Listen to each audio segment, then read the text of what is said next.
So I'm super excited to introduce Don Cruz, who's a fishery biologist with Lummi Natural Resources Department. This is one of two sessions. The next one will also focus on Cherry Point. So we're just taking a moment to kind of focus on some of the neat activities that are going on up sort of in the Northern County area at Cherry Point. Don Cruz is a stock assessment biologist working for Lummi Natural Resources Department and has been working in the field of salmon stock assessment for over 17 years. He has a bachelor's degree in environmental and resource management from Western Washington University. He grew up near the beach, only a few miles north of Birch Bay, and is an avid fisherman, clammer, and crabber, and has a profound professional and personal interest in marine resources of the Salish Sea. So Don, I'm assuming you have a presentation. Yeah, sorry, I'm and if you need help sharing your screen or anything like that, let me know. And while you're getting that started, I would also add for participants, feel free to add any questions that you have at any time in the chat box, and we'll try to get to those at the end of the presentation. all right. Do you see it there? I can see the presentation. Yeah, it's not in presentation mode yet though. Perfect. All right, so I guess today here I'll be presenting on the use of light traps. F5. I'm having some issues here. Do the slideshow structure. Yeah, we can see your it's not in presentation mode yet. Yeah, we just see your PowerPoint. If you click the slideshow tab. At the top. Yeah, that's not showing up on mine here. Oh, interesting. Sometimes if you exit share screen and then retry it, it sometimes helps. Yep. Oh, wait, hang on. Yeah, go to the one bottom left, that one.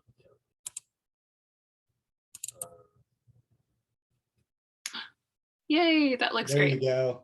Yay. All right, take it away on light traps, please. Okay, sorry, doing this on the laptop and I'm used to doing it on my regular desktop here. So I'm presenting today on the use of light traps to assess larval cherry point herring and Dungeness crab. Some of the results I'll be presenting on were already previously presented by the Washington Department of Natural Resources, and they also provided some of the pictures and images. And for some reason, it is not going to my next slide. If you just click on the right there where you're hovering, you should be able to just click on that. There you go. Okay, so I'm just going to go over the general details about cherry point herring, the light traps we use, and what we caught. So why cherry point herring? The cherry point herring are a genetically distinct stock, and they're the latest spawning stock in the Washington portion of the Salish Sea. They spawn all the way into June. Most other stocks spawn from late January through late March. WDFW has been tracking the population and estimating its biomass since 1973, when the biomass was estimated to be 13,606 tons. As of 2016, that biomass was estimated to be 468 tons, which is a 96% decline. It was Washington's largest herring stock from the mid-70s to the mid-90s.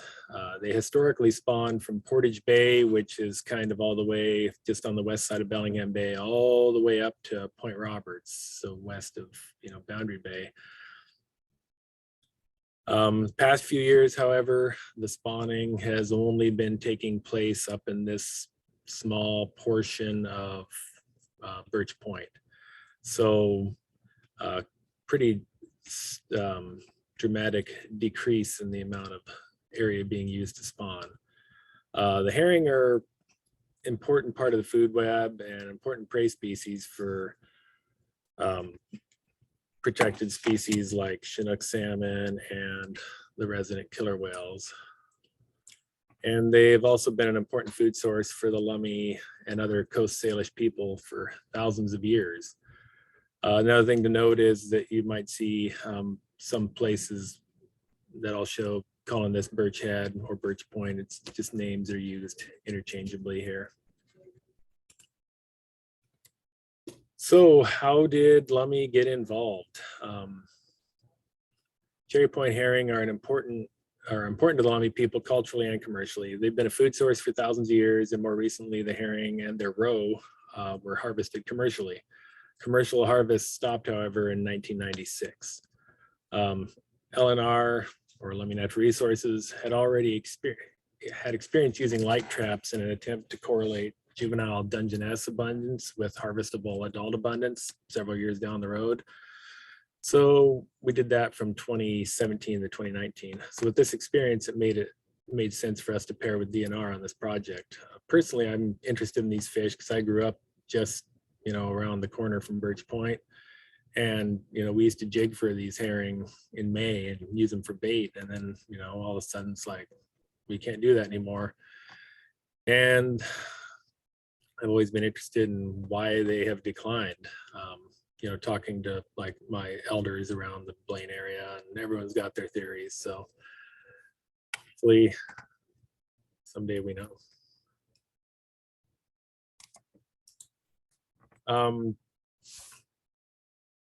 Sorry, here I'm having issues.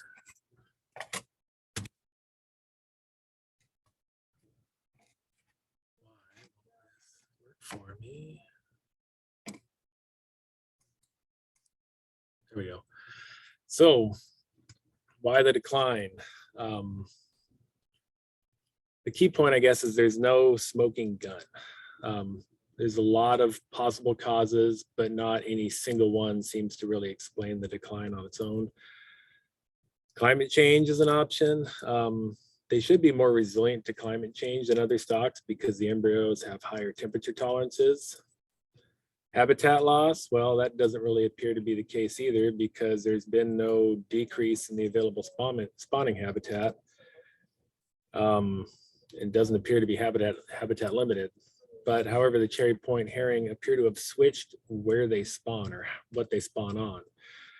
They're now spawning on sargassum, which is different from the eelgrass and other algae varieties they historically spawned on. Disease, it appears they may be more susceptible to certain parasitic infections. Industrial activities, including dock construction and operation, outfall discharge, increased vessel traffic, accidental oil spills, noise pollution, introductions of non-indigenous aquatic species resulting from ballast water discharge. Predation appears to probably be the worst threat right now since the spawning is retracted to such a small area and the sargassum they spawn on floats, which makes the spawn close to the surface at low tide, which is really easy for a lot of diving birds to prey on.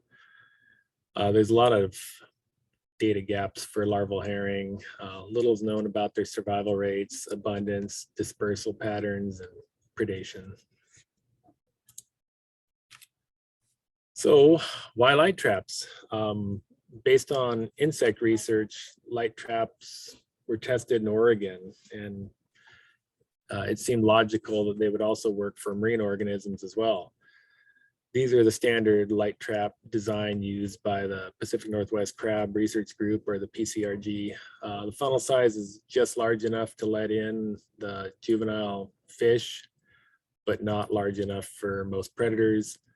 The lights are controlled by a timer and turn on and off roughly at dusk and dawn. The weights we use are about 5-pound diving weights connected to the bottom of the trap, so it'll just kind of keep it upright in the water.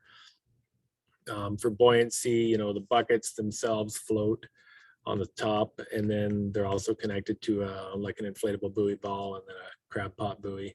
And then those are all connected to a 50-pound anchor that's sitting on the bottom. So why did we select these locations? Well, the spawning in recent years has been taking place right up along, this kind of edge of Birch Point, where for a lot of years, a lot of the spawning was down along Point Whitehorn and Cherry Point. So we wanted to kind of monitor the expected points for larval dispersal near the spawning locations based on, WDFW's spawning ground survey data. So we've got kind of their typical kind of spawning areas here, and there's a lot of current that moves along here. So theoretically, these larval fish would get kind of moved past our traps. And then inside Birch Bay, it's kind of an eddying effect. And we assumed that, it would be a good area for those to kind of settle out in the bay there and hopefully be captured in our traps. So our survey design, we started kind of, I guess we deployed them in early April. We started out checking them twice a week, but then increased to 3 times a week for the majority of the sampling. The batteries would usually last for at least 2 nights out there, so we could check them just like every kind of 3rd day.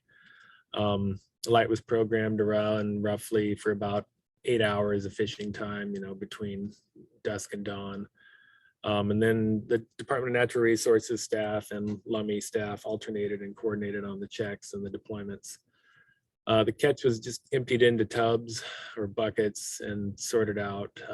Herring and Dungeness crab, and then also a variety of organisms.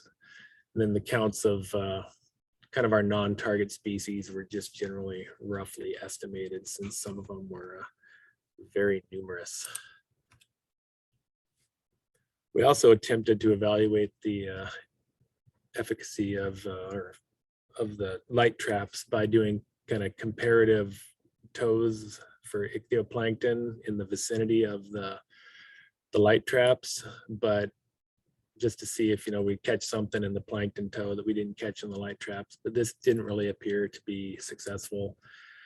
Could be, the timing, tide, light period. We'll kind of look at a new design for tows for comparison moving forward this coming year.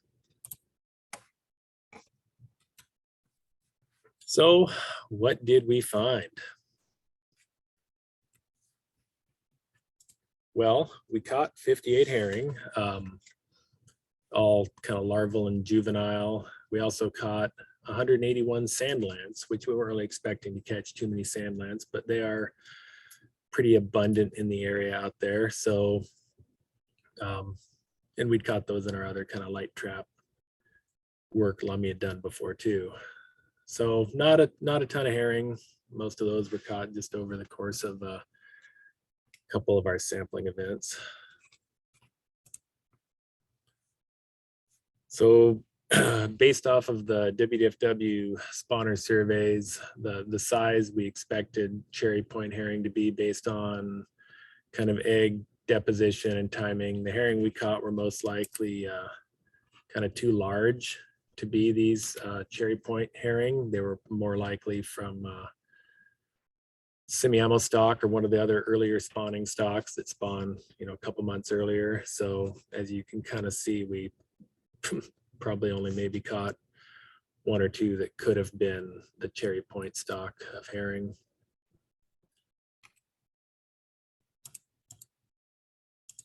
So sand lance, we're the other important kind of forage fish species we found in the study area. There's no documented spawning ground for the sand lance in the area, but Birch Bay is probably a pretty good area for them. They are quite common in the area too, and we also caught, like I said, a lot of them in Lummi's light trap work before. They seem to have an affinity for the light traps. So here's kind of a variety of what else we caught. We caught a lot of different things. We caught obviously herring, some juvenile or larval sculpins. These are likely lingcod. We got sand lance. We caught chum salmon. This guy, which may be a comb fish.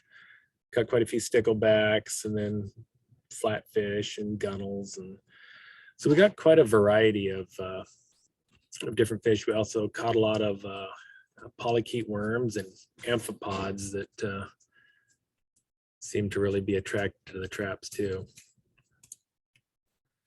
Then we of course caught Dungeness crab larvae. So we went out in search of larval herring and expected to also catch some Dungeness crab megalopae, which are kind of the free swimming larval phase. But we did not expect to catch a record number of them. So why do we care about crab? Dungeness crab are the highest value catch to the Lummi fleet. We also don't know a lot about their life histories and which habitats are important to them at kind of different life stages.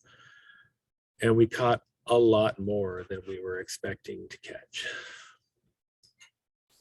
This is a chart that just kind of shows general value of the catch of crab by the Lummi fleet. And then there's herring, you know, back in the 70s and 80s when Lummi was still harvesting decent numbers of them.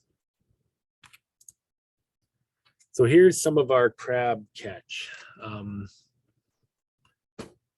It kind of varies a lot. This is kind of on the logarithmic scale to where, you know, it's 10-fold increase every time you go up. So we caught in one night 53,000 crab larvae, which is about 2.5 times higher than any member of the crab research group encountered in 2019.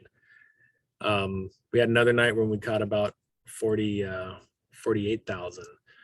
So what does that mean? These spikes are probably from spawning events, you know, crab moving in after they spawned or the larvae moving around.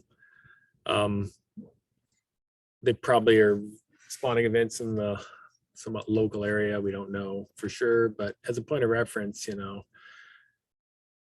if we caught several thousand in Lummi's previous light trap work, that was considered to be a really good catch. So, I mean, we caught quite a few high catches, you know, in the thousands, and then obviously those two that were very high catches. So, I guess what did we learn and what do we do next? We had a few issues this season. Two of the traps were in really exposed locations, the Birch Point and the Point Whitehorn traps, which made checking them pretty challenging on bad weather days. We had a day out there when it was really nasty and not a very big boat. So just got to kind of pay more attention to that. There's also the fine line of how much flotation to use on the traps. With the buoys and the, you know, bucket itself, we actually discovered that they will float the anchor. So we went to check one day and the trap is gone, and we just luckily on our way back to Lummi found it floating around out off the Cherry Point dock out in the middle of the Strait of Georgia. And then we lost another one a little while later, and a Canadian boater actually found that one and shipped the trap back to us again. So after that, we doubled up on the anchors, and we actually moved the trap kind of inside the corner of Point Whitehorn a little more to keep it a little bit more protected. It appears the traps were getting snagged by logs, especially on kind of stormy days out there. The logs would kind of bump them into deeper water, and then they would just float off. So we plan on starting again this year in April.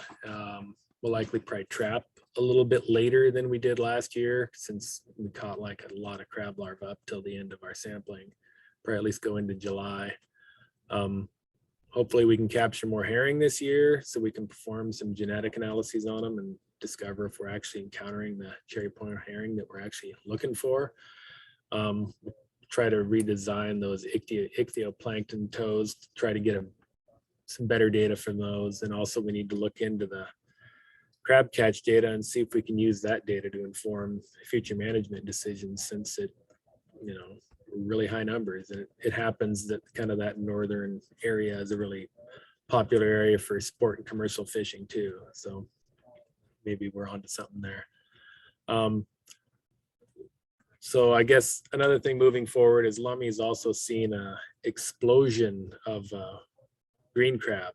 I mean, our green crab biologist will be presenting here in a while too, but 85,000 green crab, I believe, were caught last year. And I think there's a plan to use light traps to try to assess their kind of larval numbers and distribution in the near future as well. So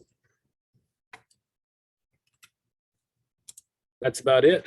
I guess I'd like to thank, all of our contributors from the Department of Natural Resources and the Department of Fish and Wildlife.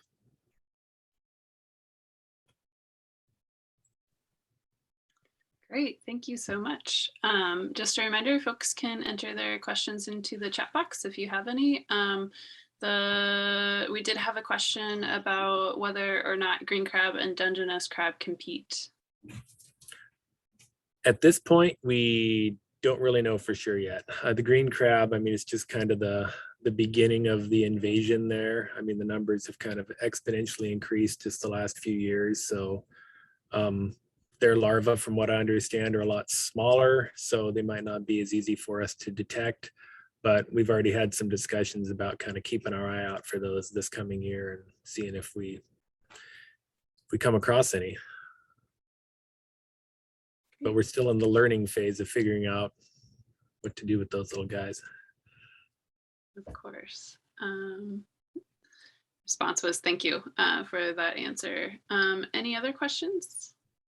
Otherwise, I'm curious, do you know any, I know that there was maybe a little bit of thought, you mentioned predation being a factor, and there were some exclusion traps set out to exclude birds from getting at the herring spawn. And I was wondering if you knew anything about that. Is that seeming like it's successful, or are there maybe other management strategies that could be employed to better help with survival of these critters that you're studying? Well, we haven't participated much with that, but from what we've heard, those exclusion devices have actually been really effective at keeping the birds off of the spawn. But whether or not you can create a large enough exclusion device to kind of cover enough of the area to make a huge difference is, I guess, to be determined. But it appears that, yeah, those predatory diving birds are, putting the herd on the spawn quite a bit, especially since they're all confined to a small area. So it seems like that may be the trend of the future for trying to just somehow find a way to protect those. Hazing the birds is another option, but that requires a lot of people and a lot of time. So hopefully we can find a solution here. Great, well, thank you. We got a thank you for your presentation from Birdie. Thanks, Birdie. So I know I really enjoyed that. I've been hearing about these light traps for quite a while now, so it was really exciting to hear more about what kind of data we're getting from them. So thank you very much, and I look forward to hearing more updates in the future about them, and maybe some of the solutions that we can find to better protect crabs and sorry, the crabs and herring. I was looking at the comments, making sure I wasn't missing any further questions. So I think that it's fine if we end. We have 2 more minutes until the next session. So if you want to take a short little stretch break, maybe get up, do some jumping jacks, refresh your coffee or tea or whatever it is. And thank you again so much, Don, for your wonderful presentation. I know I learned a lot. So thanks. All right. Well, thank you.